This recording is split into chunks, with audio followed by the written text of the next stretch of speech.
Shemai GTA fans, the i-wagen has been released at 1.72 million. Quite expensive, but it is the first electric SUV, four-wheel drive as well.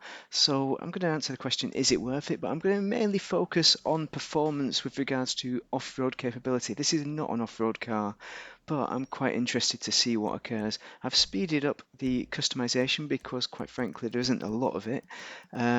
They're very minute, the differences that you can add to this car. You're talking about carbon panels and that, really. Good liveries though. I like the camouflage and the Mind Mact, but I went for the Mind Mact in the end. I'm going to ruin it a little bit because I'm going to put off-road tyres on as well. As you can see here, you can't really change much other than internal colours when you've pick this particular livery, so it restricts the amount you can customize it to your own preference if you want to change the colour of the background, for example, which is a bit of a shame. I'd like to have changed that to make it black, for example, or something, or even brighter colour. You can lower it as well. I would not advise lowering it, especially if you're off-roading, because it's already quite a low vehicle anyway. It's not got a lot of ground clearance. There's one of the misgivings there.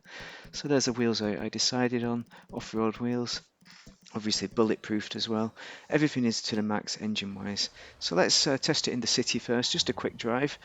Good news is it accelerates really quick, very nice off the mark. But when you come into the corners, there is a bit of understeer, so it's a little bit tricky to get used to at first, but you'll soon get used to it and you'll soon be nipping around the city and getting your shopping, picking up your cannabis oil. I don't know what you're going to be buying out there, but this is what the vehicle is made for. So I'd recommend getting a different pair of tyres that suits this kind of SUV, better rims for the kind of styling for driving around the city, but we're not going to do that. Let's test it off-road, shall we? It's time for the water test. So it's electric, so it shouldn't drown. Oh. That's not very good, is it? Let's test it on the logs. Not really got the ground clearance for it, but it has a go. You tend to get stuck quite easily with this, because it's not really made for off-roading. A bit of a spoiler, but this is quite a powerful little beast on Chiliad. This is the hard route, and the only problem is it pops wheelies. It has a surprising amount of power, but you can nose it up. I think with a bit of skill you can really make use of this. Okay, so let's do the Chiliad challenge then, shall we? Onwards to the Chiliad challenge then. It's really fast at accelerating on the upslopes, and really gets up here quickly. The main concern is going to be the ground clearance and that tendency to pop wheelies. It has a tendency to pop wheelies on the steep sections.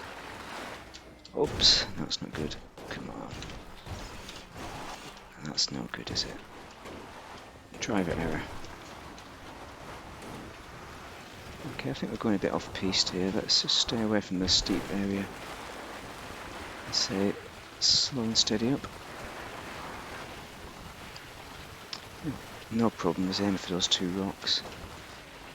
Very good power. Very good. I think it competes with some proper off-roaders for the power. Definitely. Oh, come on. It's just not as forgiving on the track, the single track. Just trying to keep it on. Can get stuck as well because of the ground clearance.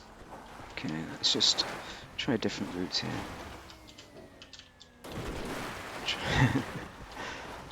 Okay, that's pretty good until I get stuck. Come on, come on. Okay, 1 minute 40, that is a very good time so far. So far. Come on. I shouldn't have taken that daft route, but you can see what I'm getting at. It gets up here nicely in 2 minutes. 2 minutes easy. Well, 1 minute 59. Okay, so comparable. Well, it's better than the Squaddy, and it's better than the Insurgent, yeah. And the Free Crawler is better than a lot of cars. Rancher. It's even better than the Helion, I think. But it's not as good as the Camacho, the Desert Raid. It's not as good as the best off-roaders. And it's also not got the ground clearance that those cars I just mentioned also have, and that is the main weakness in this as an off-roader. But is it worth it? Well, that is the question, the ultimate question, isn't it? It's 1.7 million.